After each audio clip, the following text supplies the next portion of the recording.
It is strictly a numbers issue, she said. Her voice was smooth, like she was reciting a poem she didn't understand. The firm is tightening the belt. Everyone has to sacrifice. I know you understand loyalty. She didn't look at me when she said it. She was looking at her own feet. I looked at them too. They were Italian leather, oxblood red, and brand new. I knew exactly which store they came from because I picked up the box for her last week. They cost $800. 30%, I repeated. My voice sounded strange in my own ears. Thin. You are cutting my salary by 30%. Effective immediately. Ideally. Yesterday, she said, finally looking up. She tapped the toe of that expensive red shoe against the carpet. Tap, tap, tap. But we can make it effective today.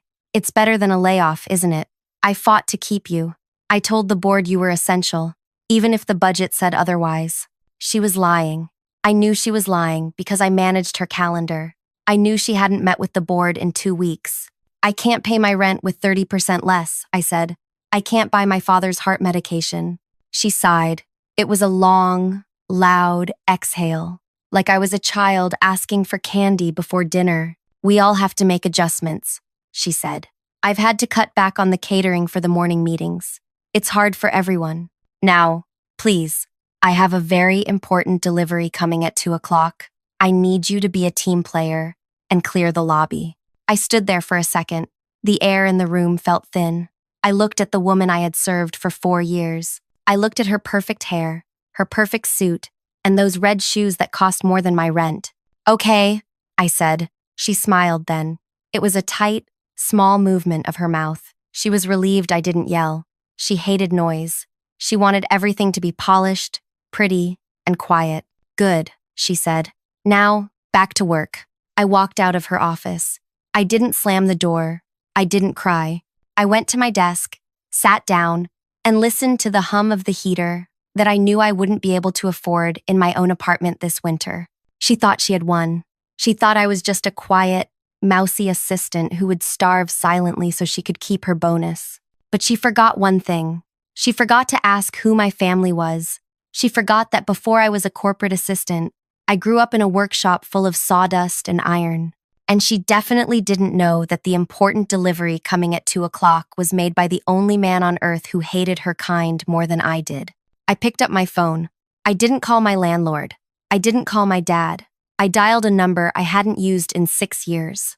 Before I tell you who answered that phone and what happened when the truck arrived, I want to take a second to say thank you for being here. If you've ever had a boss who treated you like furniture, or if you've ever felt invisible while doing all the work, do me a favor and hit that like button. It helps more people hear this story. And if you want to see how the little guy wins for once, make sure you're subscribed. Okay, let me tell you about the man on the other end of the line. My name is Rin. For 4 years, I was a ghost. That's what a good executive assistant is. We are the invisible hands that make the world spin for people who are too important to spin it themselves. I worked for Sia. Sia wasn't just a boss. She was a brand. She was the director of a firm that consulted on high-level corporate identity. That means we told rich companies how to look like they cared about people, even when they didn't. Sia was beautiful in a scary way. She was sharp angles and pale colors. She never raised her voice, but she could make you feel small just by staring at your hairline. She treated people like tissues, useful for a moment, then gross, then thrown away. I wrote the speeches she gave at charity galas. I chose the wine she sent to clients. I even remembered her mother's medication schedule because Sia was too busy with big picture thinking to care about her own mom's blood pressure. I did it all because I needed the money. My dad, Leo, got sick 5 years ago. His kidneys were failing. The dialysis, the pills, the special food, it all cost money that we didn't have. I took this job because the salary was just enough to keep us alive. Just enough. But Sia didn't care about just enough. Sia cared about more. I sat at my desk, staring at the negative number in my bank account on the screen. 30% cut. That wasn't just a number. That was meals. That was heat. That was the difference between my dad having his pills or splitting them in half to make them last longer. I looked around the office. It was open concept, which meant there were no walls to hide behind. The walls were glass. The floors were polished concrete.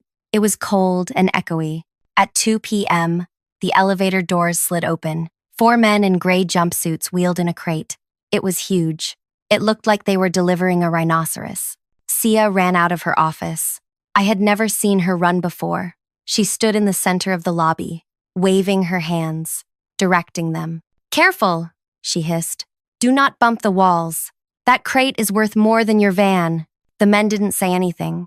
They just grunted and pushed. This was the installation. Sia had spent the company's last liquid cash reserves on this. I knew the bank accounts. I saw the wire transfer go through yesterday. $15,000. She cut my pay so she could buy a chair. But it wasn't just a chair. The brochure on her desk called it a seating environment. It was designed by a reclusive artist known only as the Smith. Sia wanted to impress the founding partners. They were coming tomorrow morning for the annual review. The firm had a bad year. We lost 3 big clients. The profits were down. A normal director would show the partners a plan to save money.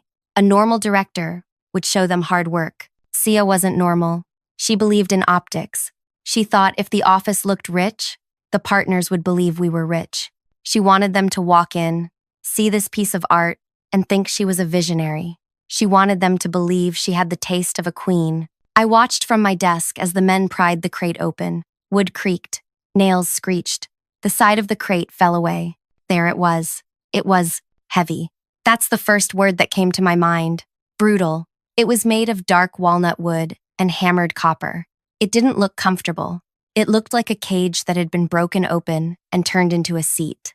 The copper was dark, almost black in places, and the wood was rough-hewn on the outside. "It's magnificent," Sia whispered. She reached out and ran her hand over the cold copper armrest. She looked at me. Her eyes were bright, feverish. "This defines us, Rin," she said. "This is who we are. Bold, unafraid, uncomfortable with the status quo." She sat in it. She crossed her legs. She placed her arms on the rests. "How do I look?" she asked. "Expensive," I said. She took it as a compliment. "Exactly." She stood up and brushed invisible dust off her skirt. "The partners arrive at 9 sharp tomorrow. I want this lobby spotless. I want the lighting adjusted so a beam hits the chair directly. I want them to see this before they see me." She looked at the chair again. "The Smith is a genius," she murmured. "They say he refuses to sell to corporations. I had to buy this through 3 different shell buyers to get it here. He thinks it's going to a private collector in Europe." She laughed. It was a cold, tinkling sound. "I outsmarted the artist," she said. "Now his masterpiece sits in my lobby." She checked her watch. "I'm leaving for the day. I have a massage appointment. Make sure the cleaning crew doesn't touch the copper with any chemicals. Only a dry cloth." "Sia," I said. She paused, her hand on the door. "What?" "The pay cut," I said. "I really can't make it work. Is there any way we can delay it? Or maybe split it?" She looked at me like I had spoken in a foreign language. "We discussed this, Rin. The budget is final. The furniture is an investment. You are an expense. Investments grow. Expenses are cut. Be an investment, and maybe we can talk next year." She walked out. The glass doors swished shut behind her. I was alone with the $15,000 chair. I walked over to it. It smelled like oil and raw iron and sawdust, a smell I knew better than my own perfume. I touched the copper armrest. It was cold. I ran my finger underneath the lip of the seat. I felt it, a small, jagged notch in the metal. I smiled. It was a sad, tired smile. I went back to my desk and picked up my phone. I scrolled past my dad, past the pharmacy. I stopped at the contact name, Uncle T. I pressed call. It rang 4 times. A voice answered. It sounded like gravel tumbling down a hill. "Kid? Is everything okay?" "No," I said. She bought the chair. The line went quiet. Not empty quiet, but heavy quiet. The kind of quiet before a thunderstorm breaks. "Which one?" he asked. "The copper trap," I said. "The one you made when Auntie left." He let out a long breath. It sounded like a tire deflating. "She paid the gallery price? 15,000, I said. "She cut my pay to afford it. She thinks it's a symbol of power. She's showing it to the investors tomorrow at 9. He laughed. It was a dry, rusty sound. "She has no idea what she bought, does she? She thinks it's just avant-garde furniture, Uncle. She doesn't know the mechanism. She doesn't know the story. She bragged about tricking you. She used shell buyers. I knew someone was playing games, he rumbled. The shipping address kept changing. She's going to sit in it, Uncle T. She's going to sit in it while the partners decide if they should fire her or give her a bonus. She wants to look like a queen. I'll be there, he said. Bring the key, I said. I never take it off my neck. I hung up. I packed my bag. I turned off the lights in the back office, but I left the lobby lights on, spotlighting the chair.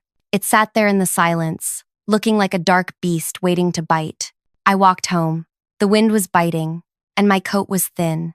I reached my small apartment, the one with the drafty windows and the peeling paint. I heated up a cup of noodles for my dad and gave him his pills.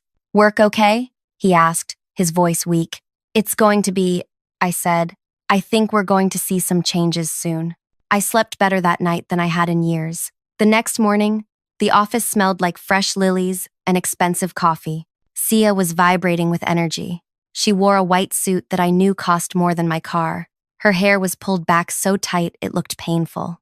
Rin! She barked as soon as I walked in. The lighting is wrong. Move the spot 2 inches to the left. And where is the coffee? The partners only drink dark roast. I moved the light.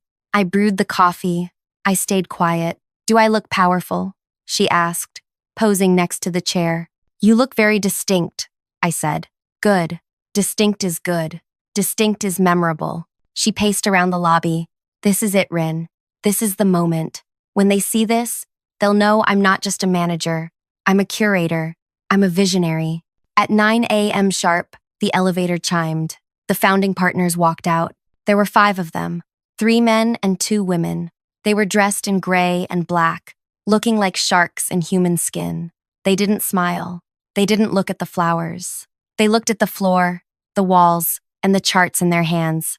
These were serious people. They cared about profit margins and efficiency. They didn't care about vibes. The leader was a man named Bram. He was short, bald, and wore glasses as thick as bottle bottoms. He was the one who signed the checks. Sia greeted them with a wide, practiced grin. Welcome, she said, sweeping her arm toward the furniture. I know we had a difficult quarter, but I wanted to show you that we are investing in our image. We are investing in the future. This piece, it represents our stability. Bram stopped. The other partners stopped behind him. They looked at the chair. It sat in the center of the room, dark and heavy. It looked completely out of place in the sleek, glass office. It looked like something dug up from a ruin. It looks painful, Bram said. Sia's smile didn't waver. It is structure, she corrected gently. It forces the sitter to be upright. Alert. It is a command station. Please, observe. She sat in it again. She crossed her legs. She placed her arms on the copper rests. She looked powerful, yes, but she also looked hard. We spent $15,000 on a chair? Bram asked. His voice was very quiet. On art, Sia said. On a statement. This tells our clients that we are bold. We fired the cleaning staff last month, one of the female partners said. We cut the intern program. Trimming the fat, Sia said, waving a hand. To make room for muscle. Bram looked at me. He looked at my worn-out shoes. Then he looked back at Sia in her white suit sitting on her copper throne. He opened his mouth to speak, but the front door chimes rang. Sia frowned. She wasn't expecting anyone else. She hated surprises. The glass door pushed open. A man walked in. He wasn't wearing a suit. He was wearing work boots covered in dried clay, jeans that were stained with oil, and a flannel shirt that had seen better decades. He had a beard that looked like a bird's nest, and hands that were scarred and thick. He smelled like hot metal and old tobacco. It was Uncle T, or, as the art world knew him, Tobias. Sia stood up, her face twisting in disgust. She looked like she had just smelled rotten milk. Excuse me? She snapped. Deliveries are in the back. You cannot be in here. We are in a meeting. Tobias ignored her. He walked straight into the lobby. His boots left faint, dusty footprints on the polished concrete. He didn't look at the partners. He didn't look at the view. He looked at the furniture like a father looking at a lost child. Security, Sia snapped, looking at me.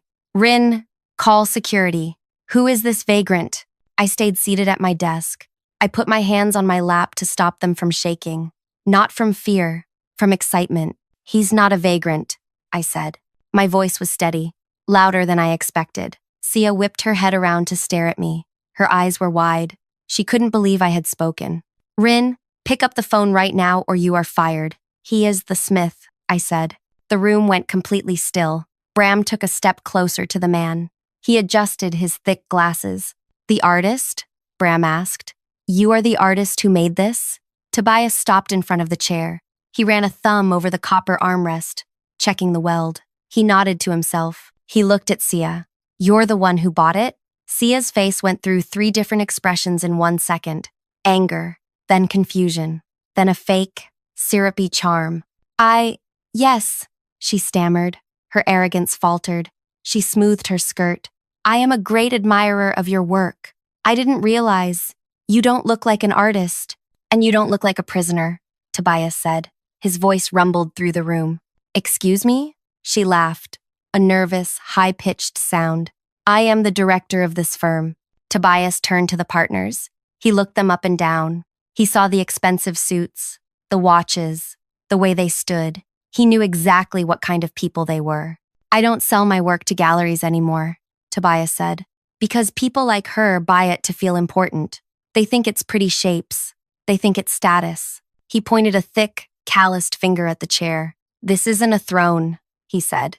It's a confession. Sia's smile froze. It looked like a crack in a porcelain plate. I think you should leave, she said. Her voice was icy. I paid for this. It is mine. You have no right to be here. You paid for the wood and the metal, Tobias said. He took a step toward her. He was a big man, broad-shouldered and solid. Sia took a step back. You didn't pay for the message, he said. You didn't unlock it. Unlock it? Bram asked. He sounded interested now. He stepped forward. What do you mean, unlock it? Tobias reached into his shirt. He pulled out a heavy, iron key hanging on a leather string against his chest. It was old and black. Sia stepped back again. She bumped into the chair. What are you doing? She demanded. If you damage my property, I will sue you. I will ruin you. It's not damage, I said. I stood up finally. I felt light. I felt like the gravity in the room had shifted. I walked over to stand next to my uncle. I stood next to the man who taught me how to sand wood when I was 6 years old. The man who gave me money for books when my dad lost his job. It's the user manual, I said. Sia stared at me. She looked like she was seeing me for the first time. You know him? She whispered. He's my uncle, I said. The color drained from her face. She looked at her red shoes, then at my worn-out sneakers, then at Tobias's muddy boots. She did the math. You set me up, she hissed. I didn't make you buy it, I said softly. I didn't make you cut my pay. You wanted to look powerful.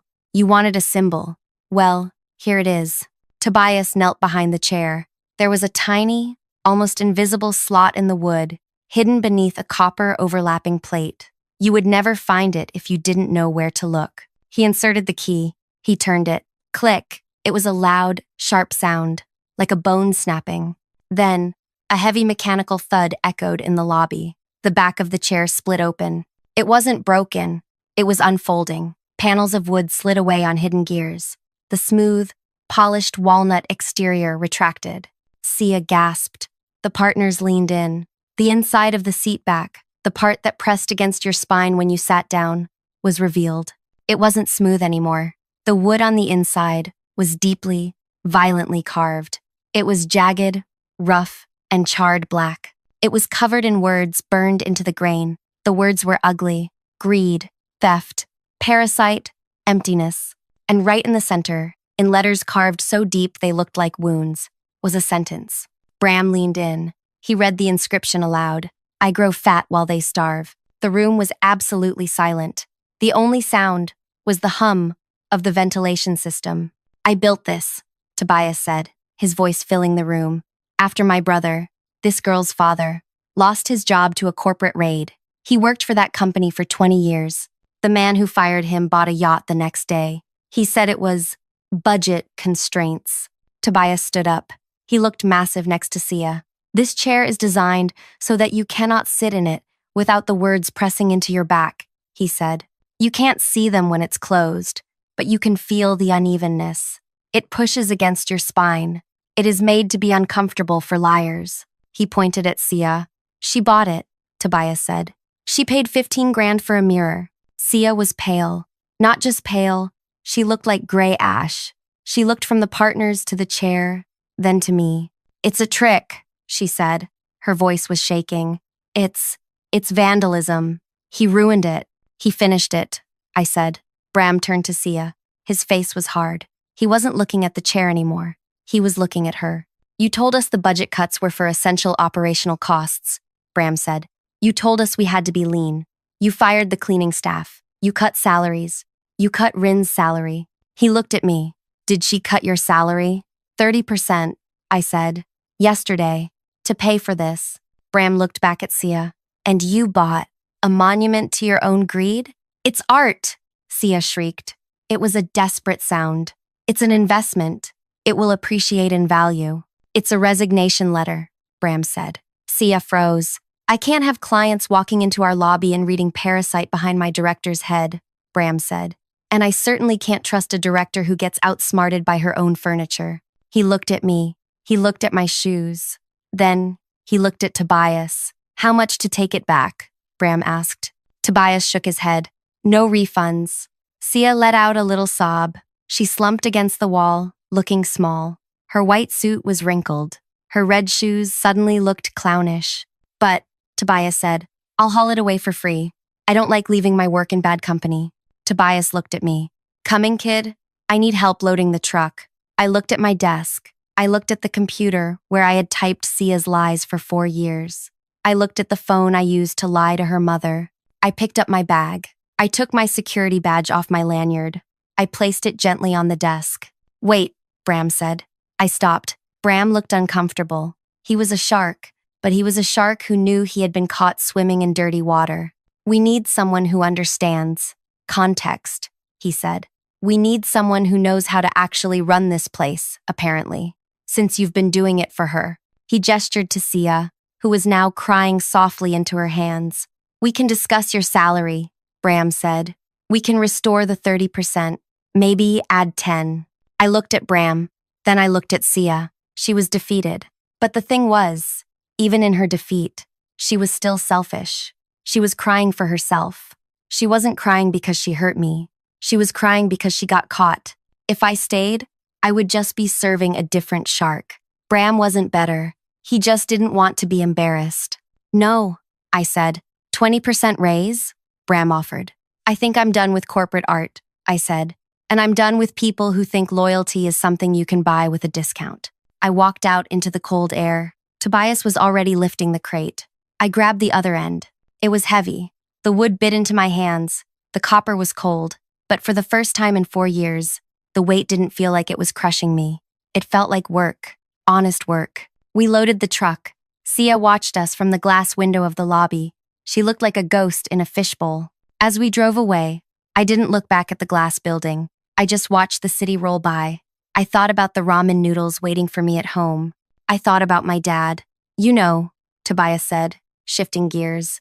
I sold that piece 3 times before. I looked at him. What? Rich people buy it. I show up. I unlock it. They get mad.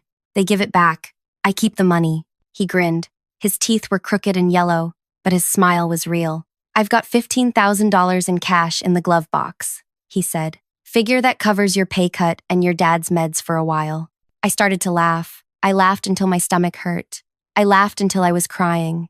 We drove down the highway, 2 thieves in a beat-up truck, leaving the sharks to eat each other. We weren't quite done yet, though. A week later, I got a letter. It wasn't from the firm. It was from a gallery, a real one. Apparently, one of the partners, not Bram, but the quiet woman in the back, had been more observant than I thought. She had taken a picture of the chair when it was opened. She had taken a picture of the words, I grow fat while they starve. She posted it online. The caption read, the most honest piece of furniture in the corporate world. Artist, the Smith. The photo went viral. People loved it. They loved the anger of it. They loved the story of the boss who bought her own humiliation. Suddenly, everyone wanted a piece by the Smith. Tobias's phone wouldn't stop ringing. Galleries that had ignored him for 20 years were begging for a meeting. He turned them all down. I don't make furniture for galleries, he told them. I make traps. But he did take one commission. A community center in my neighborhood needed new benches. They didn't have any money. Tobias built them 12 benches made of solid oak, beautiful, smooth, and strong. And on the back of each one, hidden, unless you knew where to look, he carved a single word: dignity. He hired me to manage his schedule. He said he needed someone who could scare off the sharks. I paid my dad's medical bills in full that month. I bought him a winter coat, and I bought myself a pair of boots. They weren't Italian leather. They weren't oxblood red. They were sturdy, warm, and waterproof. They were boots for walking away from things that don't serve you. 6 months later, I heard about Sia. The firm had collapsed. After the story of the chair came out, clients didn't want to be associated with them. They looked like fools. Bram tried to save it, but the reputation was gone. Sia was fired. I saw her once, at a coffee shop downtown. She was wearing the same white suit, but it looked yellowed and tired. She was yelling at a barista about the foam on her latte. She didn't see me. I watched her for a minute. I felt a ghost of the old fear, the old need to fix it for her. Then I looked at my sturdy boots. I looked at the notebook in my hand, where I was sketching out designs for Tobias's next project. I took a sip of my coffee. It was cheap, hot, and tasted perfect. I walked out the door, and I didn't look back. Thank you for reading my story. It's hard to stand up for yourself when the person hurting you holds your paycheck in their hand. But sometimes, the only way to win is to flip the game board over. If you enjoyed seeing a greedy boss get exactly what she paid for, please hit that like button. It really helps the channel. And leave a comment below. What's the most ridiculous thing your boss ever spent money on while claiming they were broke? I read every single comment. Don't forget to subscribe for more stories about real people fighting back. Until next time, keep your head up and check the furniture.